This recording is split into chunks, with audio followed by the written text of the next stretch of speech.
affaires, autant de questions qui ont trouvé leur réponse à la réunion de conjoncture économique tenue aujourd'hui à la primature.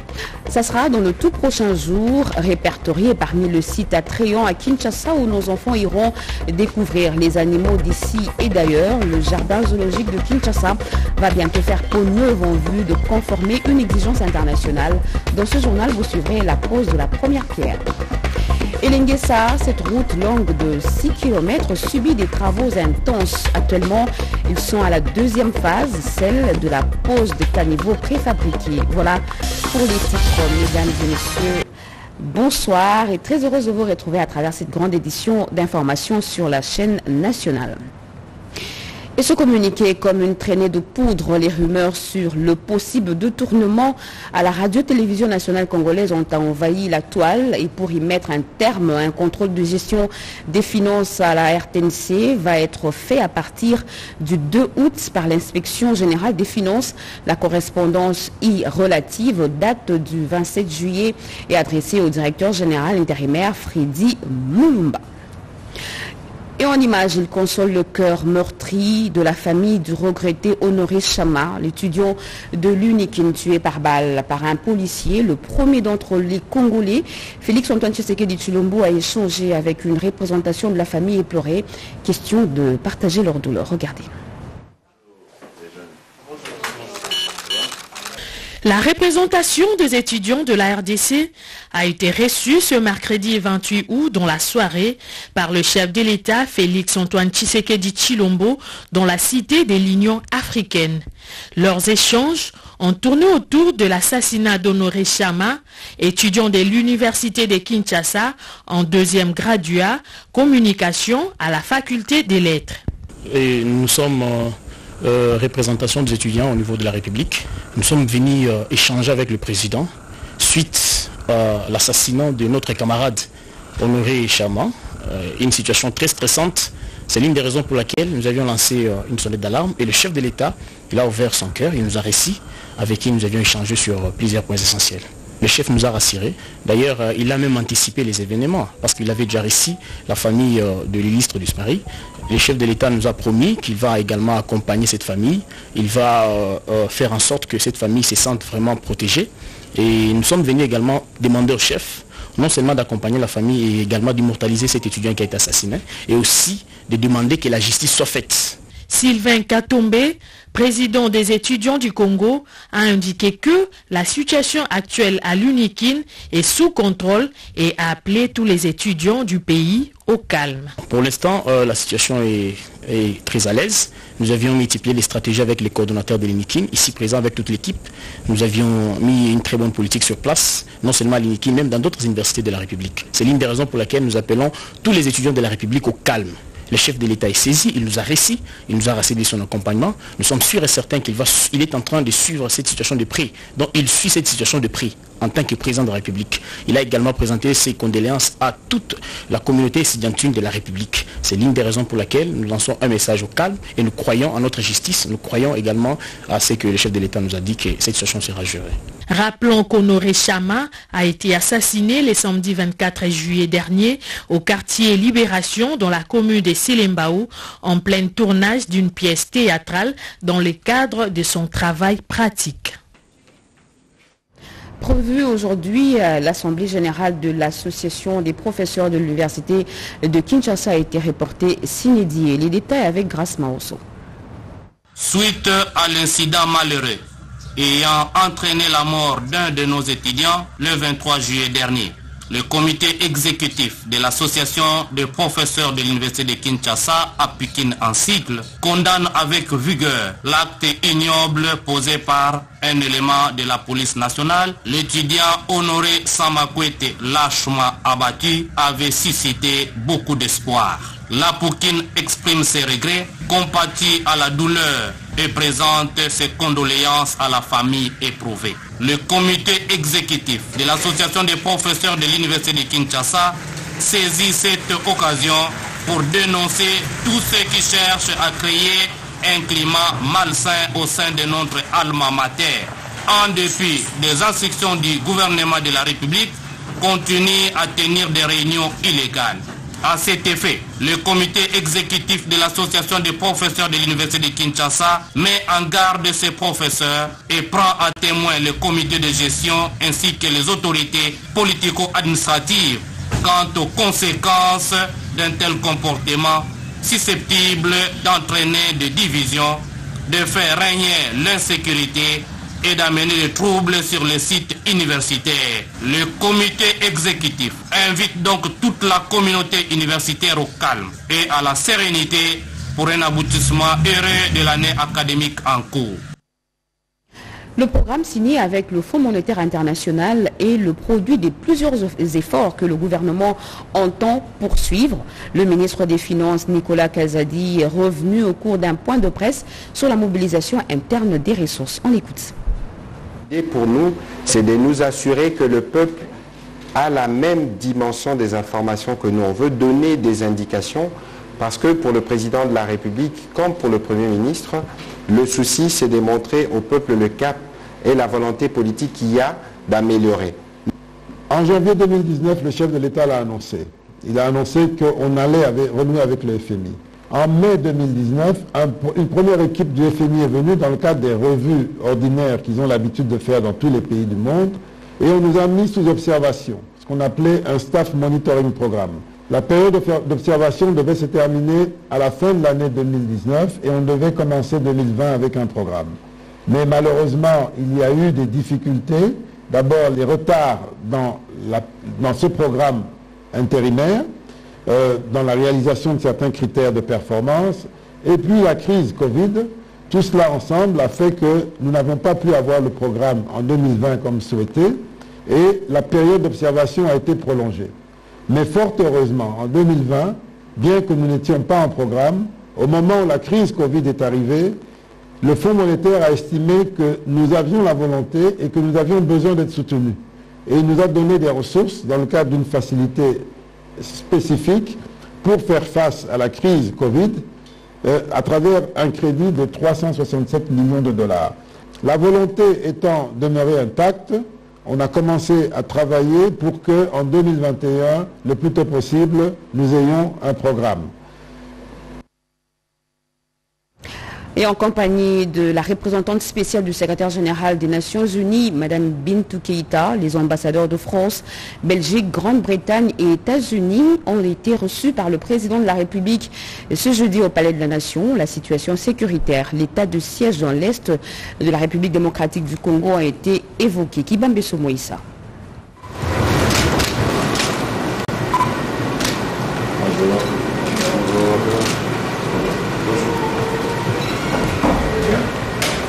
Les 4 ambassadeurs respectivement de France, Belgique, Grande-Bretagne, des États-Unis d'Amérique et la chef de la MONUSCO, représentante spéciale du secrétaire général de l'ONU en RDC, Bintou Keïta, sont venus assurer le président de la République, Félix Antoine Tshisekedi Tshilombo, de leur accompagnement dans ses efforts de la lutte contre l'insécurité dans l'Est de la RDC et l'éradication des forces négatives. Ils ont tenu ainsi à adresser au chef de l'État le message des soutiens de leur pays à son action. Nous avons souhaité tout d'abord adresser un message de soutien au président de la République, un soutien à son action, à sa détermination pour lutter contre l'insécurité et l'instabilité à l'Est de la République, pour éradiquer les groupes armés, et un soutien qui prend place dans un contexte très particulier, ce qui motivait un peu notre rencontre et notre échange avec le président. Malheureusement, une certaine dégradation de la situation que tout le monde a pu observer dans l'Est du pays, en Ituri, au Nord Kivu, plus récemment dans la région des Hauts Plateaux, au Sud Kivu. Et puis, nous avons voulu particulièrement ce moment le voir parce que nous pensons qu'il y a une fenêtre d'opportunité pour accélérer le mouvement et être plus efficace et répondre à sa vision pour la stabilité de l'Est de la République. Il y a cette perspective de renforcement de la MONUSCO à travers la FIB. Il y a également des discussions qui se sont intensifiées entre la MONUSCO, avec une nouvelle équipe à la tête de la MONUSCO, et les FARDC pour améliorer l'articulation entre les deux et être plus efficace, notamment dans les opérations qui peuvent être menées conjointement. Donc il y a une fenêtre d'opportunité, c'est le deuxième message que nous avons voulu délivrer au président. Donc pour terminer, je dirais que nous avons également apprécié le fait qu'il avait une vision plus large qui, au-delà de l'aspect purement sécuritaire, englobait des éléments importants et même essentiels, comme ce que l'on appelle le DDRCS, c'est-à-dire ce que l'on fait des rendus des groupes armés, car il ne s'agit pas seulement de les éradiquer, il faut encore pouvoir les réinsérer, comme également ce que l'on fait pour traiter des questions plus économiques, d'ordre économique et social, comme l'exploitation illégale des ressources naturelles, un problème qui a une dimension régionale évidente et que nous voulons également appuyer auprès du chef de l'État. Donc un certain nombre d'aspects, un certain nombre de questions qui montrent que cette problématique, elle est globale, elle nous concerne tous directement et nous avons voulu le rappeler au président. Le président de la République a apprécié les échanges avec ses interlocuteurs et leur soutien. Il a réitéré sa vision de la recherche de la paix et la stabilité dans la partie est du pays à travers différentes mesures, en l'occurrence l'état des sièges instauré à Ituri et dans le Nord Kivu. La DGRAD prend l'engagement d'atteindre, voire de dépasser les assignations en mobilisant plus de recettes en interne. La signature de contrat de performance a eu lieu aujourd'hui. Cédric Enina. Les politiques publiques efficaces trouvent leur assise sur un travail en amont des mobilisations accrues des ressources internes. La Direction générale des recettes administratives, judiciaires, domaniales et des participations des DGRAD et les services d'assiette, les secrétaires généraux de l'administration publique émettent sur une même longueur d'onde pour y arriver. La signature des protocoles d'accord et d'actes d'engagement dans la mobilisation des recettes non fiscales au profit du trésor public est ainsi les dénominateurs communs qui visent essentiellement l'augmentation volontariste des recettes et l'introduction des indicateurs de performance pour évaluer distinctement l'effort de chaque service. La direction générale prend l'engagement de soumettre à l'attention de son Excellence, Monsieur le ministre des Finances, le projet d'ordre de mission mixte, de contrôle mixte avec les services d'assiette dans les secteurs ayant des recettes à échéance fixe et d'accompagner les directions tant urbaines que provinciales dans l'action de recouvrement contraint d'au moins 30% des montants globaux des restes à recouvrer dressés dans les différents rôles. S'il faut s'en tenir aux assignations, les recettes pour les 3 régies financières ont été réajustées à près de 10 milliards de francs congolais, soit une augmentation de 15% par rapport aux prévisions fixées par les parlements à près de 9 milliards de francs congolais, ce qui se retrouve au-dessus de la barre des recettes. Kinshasa ne sera plus la même ville lorsque l'avenue Elengesa sera complètement réhabilitée. 5 communes traversées sur une distance de 6 km de Kasavubu à Bypass. Les travaux ont atteint leur 2e phase. Nos reporters sont allés voir à quoi ça ressemble. Les travaux de réhabilitation et modernisation de l'avenue Elengesa, route intercommunale traversant plusieurs communes de la ville de Kinshasa, évoluent à pas de géant. Financés par l'hôtel des villes et réalisés par l'entreprise Adi Construction, ces travaux, une fois terminés, vont désengorger le trafic routier dans la capitale. Ce jeudi 29 juillet, les travaux de la pose des ouvrages d'assainissement, première opération dans la construction d'une route, évolue très bien. Le dallo en béton préfabriqué sont posés, une technologie de pointe aux besoins de l'ouvrage et répond, selon les ingénieurs, à l'impératif du temps, mais aussi améliorer les conditions de travail et de sécurité de l'ouvrage face à la simplicité des processus de montage. Les bénéficiaires de ces travaux, eux, ne cachent pas leur satisfaction. Ce que nous voyons est impressionnant. Nous disons merci à l'ingénieur qui a réalisé ce plan, car on ne s'attendait pas. Outre les travaux de drainage, une pérée maçonnée est aménagée de part et d'autre de la route Elengesa pour lutter contre les glissements de terrain et surtout lutter contre les érosions. Une matérialisation de la vision du chef de l'État, Félix-Antoine Tshisekedi Tshilombo, déterminé à offrir des bonnes routes qui durent et résistent aux intempéries. Cette route traverse Kalamou, Giringiri, Selembao, Makala ainsi que la commune de Mongafula. La capitale de la RDC va finalement avoir un jardin zoologique. Et ce qui existait là-bas y ressemblait tout au moins. Aujourd'hui, les travaux de rénovation ont été lancés sur ce site touristique par le ministre du Tourisme. Bobo Samba, reportage.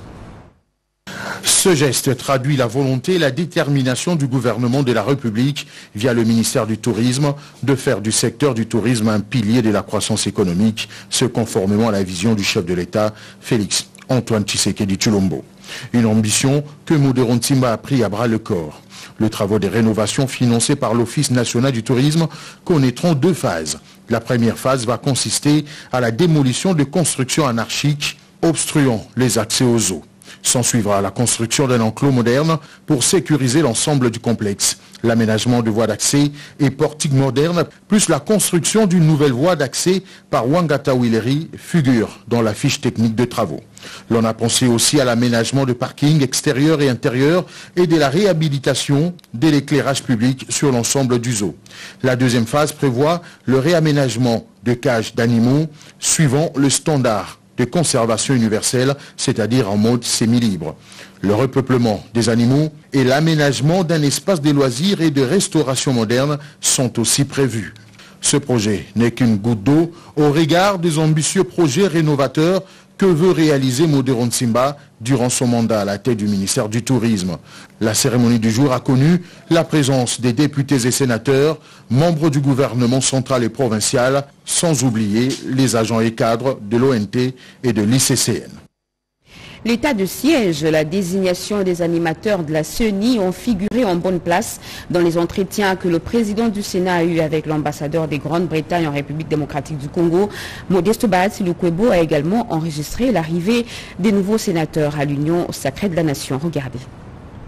Bretagne salue les efforts du gouvernement dans la pacification de la partie est du territoire national, surtout avec les résultats encourageants de l'état de siège proclamé par le président de la République. Son ambassadrice au poste à Kinshasa était l'hôte du président du Sénat, Modeste Bahati Lukwebo. Les 2 personnalités ont passé en revue l'actualité politique du pays. De la situation sécuritaire dans les provinces de Goma et de l'Ituri, les questions de développement, la diplomatie parlementaire en passant par le processus de désignation des animateurs de la centrale électorale. Le président du Sénat, Modeste Bahati, et son hôte ont eu des échanges constructifs sur les relations entre la RDC et la Grande-Bretagne.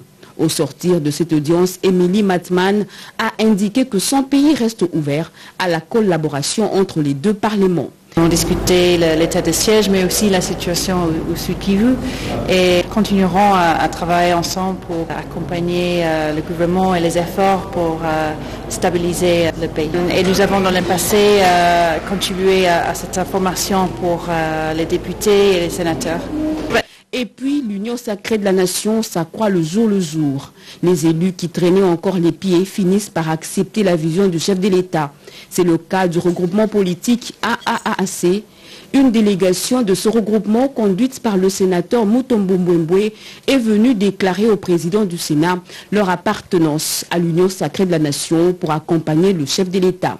Vous savez qu'il est parmi les architectes, ainsi que je le lui ai dit. Il est parmi les constructeurs de l'Union sacrée.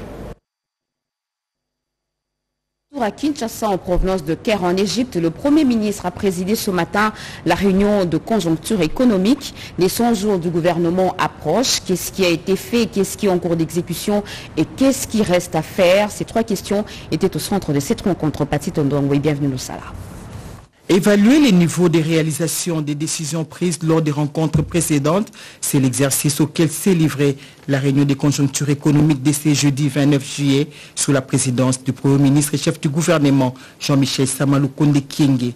Il ressort de cette réunion que 70% des options levées ont été réalisées. À l'approche des 100 jours du gouvernement Samalukonde, et nous avons noté avec satisfaction qu'à peu près 70% des options qui ont été levées ont été exécutées ou sont en cours d'exécution. Les autres sont à réactiver. De même, nous avons constaté qu'au niveau de la semaine qui est passée, le ministère des Finances a conclu un contrat de performance avec les régies financières, la DGDA, la DGI et la DGRAD, pour augmenter les objectifs des recettes autour de 15% au-dessus du budget, de ce qui a été prévu au budget. Le premier paiement sur la facilité élargie de crédit accordée par le FMI est arrivé, de l'ordre de 210 millions de dollars américains. Cet argent a été utilisé pour le renforcement de niveau de la réserve de change en vue de consolider notre monnaie. Donc nous avons une augmentation d'environ 16% de la réserve d'échange. Pour le reste, nous pensons que la situation économique en général reste stable. Les décrets relatifs à l'allègement des taxes sur les transports aériens a été signé par les chefs de l'exécutif national qui a instruit que l'arrêté interministériel irrélatif soit signé pour accélérer la baisse du prix des billets d'avion, mesure saluée par le comité des conjonctures économiques. Après 2 semaines d'absence qui ont alimenté la rumeur sur son état de santé, le vice-premier ministre, ministre des Affaires étrangères et coopération internationale, Christophe Lutundula, est revenu à Kinshasa, à l'aéroport international de Njili. Nos reporters y étaient pour ce retour. Edith Chala. Allé à Bruxelles, en Belgique pour un check-up médical, le vice-premier ministre, ministre des Affaires étrangères et de la coopération internationale, Christophe Lutundula est de retour au pays. Il est descendu du régulier de Bruxelles Airlines en pleine forme pour reprendre les charges d'État que la République lui a confiées. Quand on exerce de hautes charges comme celles que le président m'a confiées, on n'est pas que l'homme public, mais on est aussi l'homme du public. C'est le public qui est mon chef. Et en démocratie, c'est normal que le citoyen s'interroge sur la santé de ceux qui le dirigent. Moi, je ne trouve pas de mal à cela. Je suis rentré, voilà, ça va bien. Si je ne tombe pas malade, ça signifie que je suis mort. Les 100 jours de l'action gouvernementale sont sur toutes les lèvres, mais pour le chef de la diplomatie congolaise, un homme de principe, il faut laisser au Premier ministre la possibilité de faire cette comptabilité.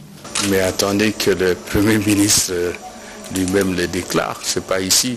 C'est un dossier de gouvernement, c'est le Premier ministre qui va rendre public le travail que les uns et les autres ont fait. Voilà. C'est un problème de règles. Hein. Il y a un code qu'il faut suivre. Il s'observe depuis un certain temps un climat malsain au sein de la régie des voies aériennes RVA. Plusieurs démarches menées par certains services, dont celui des syndicats, n'ont trouvé gain de cause. Eh bien, les travailleurs de cette entreprise publique sollicitent l'implication de la ministre d'État, ministre du portefeuille. Angèle Béalon nous en parle.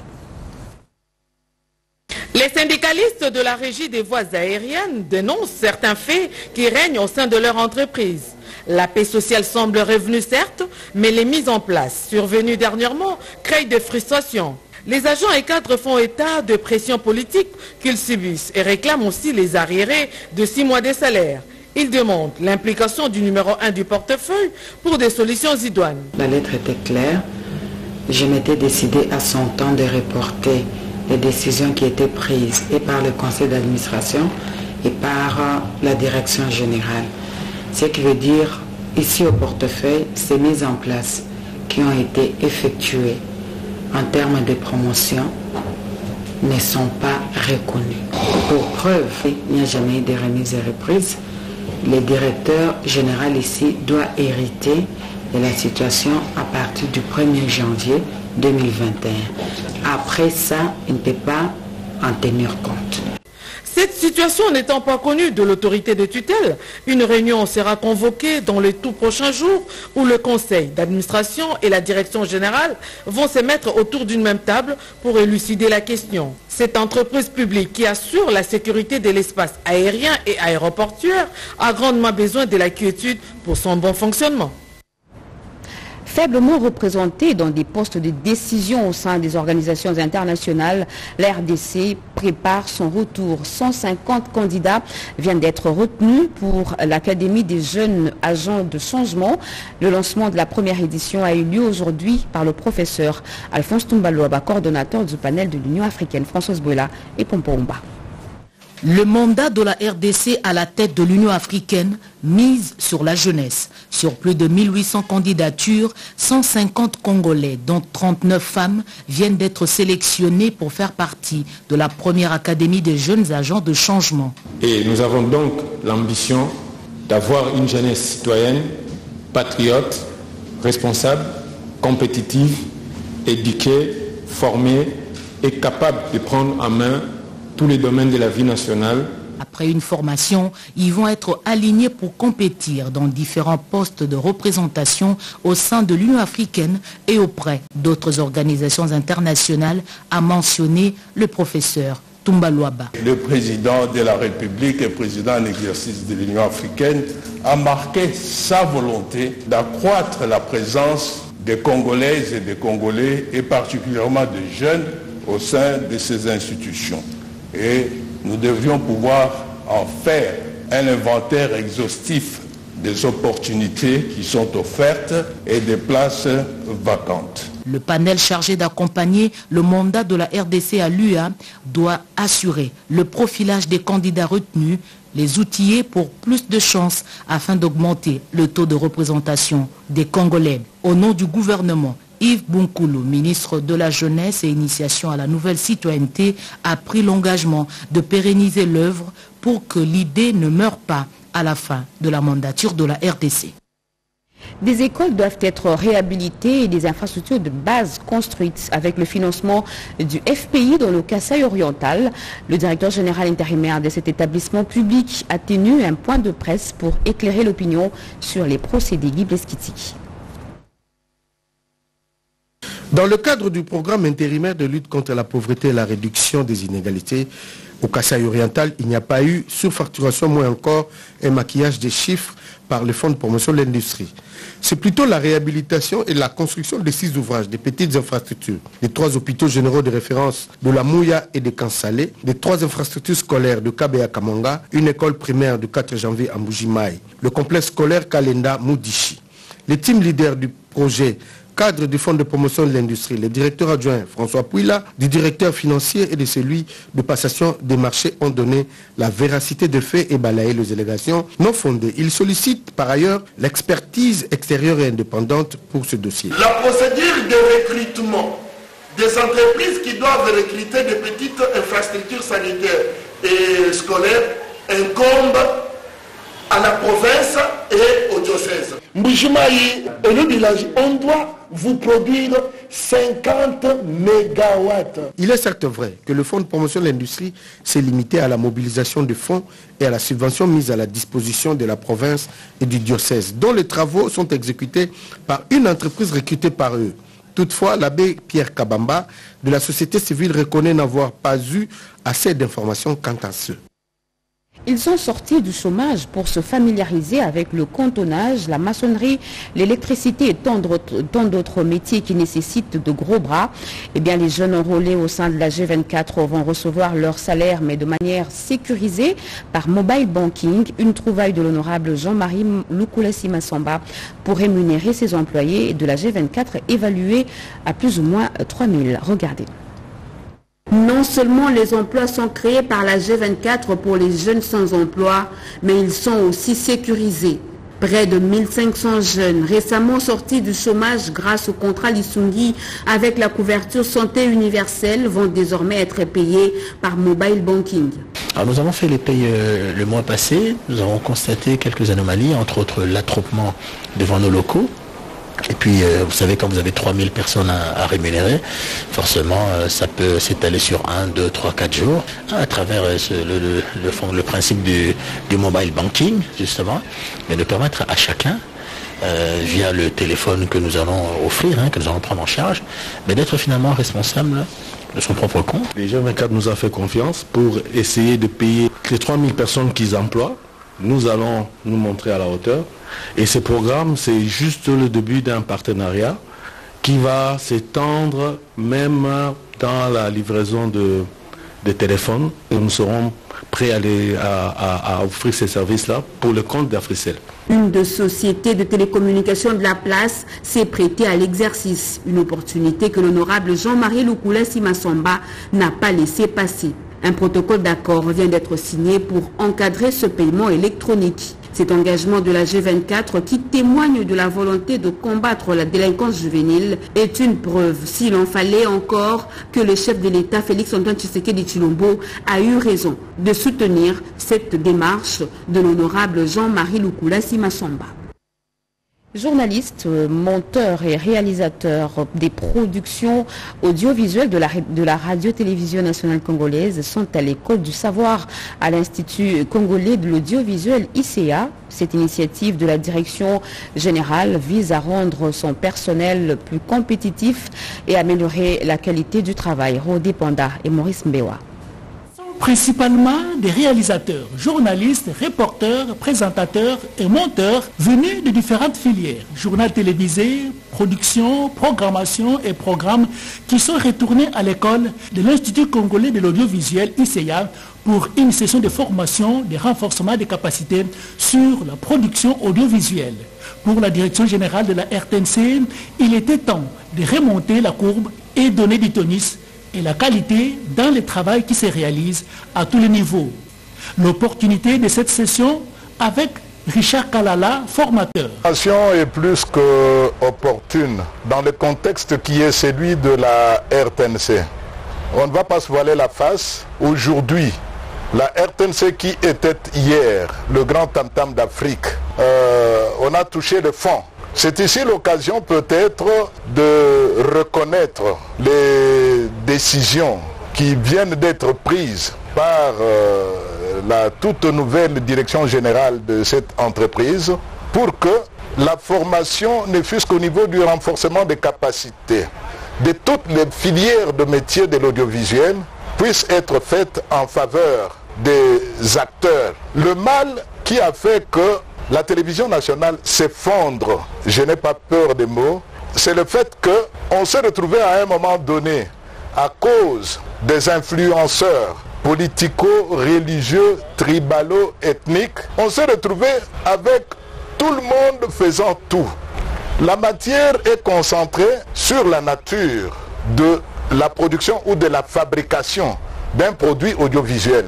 Et donc, au terme de ce que nous sommes en train de faire maintenant, et qui va se continuer demain avec d'autres filières de métiers, la prise de vue, la prise de son, les décors, l'habillage de l'antenne, tout cela, l'infographie, le résultat de tout ça, c'est que je peux le dire la main sur le cœur. Et au nom du directeur général de l'entreprise, je peux vous dire que les téléspectateurs peuvent s'apaiser. D'ici un trimestre, en gros, ils vont retrouver la RTNC qu'ils ont connue dans le temps. Quelques modules spécifiques sélectionnés pour refaire la qualité sont notamment les fondamentaux de la production et la réalisation ainsi que des filières sectorielles. L'initiative est signée Freddy Moulumba, directeur général AI de la RTNC. Et parlant de la RTNC comme une traînée de poudre, les rumeurs sur le possible détournement à la RTNC ont envahi la toile. Et pour y mettre un terme, un contrôle des gestions des finances à la radio-télévision nationale congolaise va être fait à partir du 2 août par l'inspection générale des finances. La correspondance relative date du 27 juillet et adressée au directeur général intérimaire, M. Freddy Moulumba. Fin de ce journal, mesdames et messieurs, merci de l'avoir suivi. Merci à vous qui nous suivez partout ailleurs sur satellite. Vous êtes sur la RTNC. L'actualité continue sur nos antennes. Retrouvez à 23h Robert Ndaye et TCC. Ce sera pour moi le plaisir de vous retrouver demain à 20h. Très bon type de programme sur la chaîne nationale. Au revoir.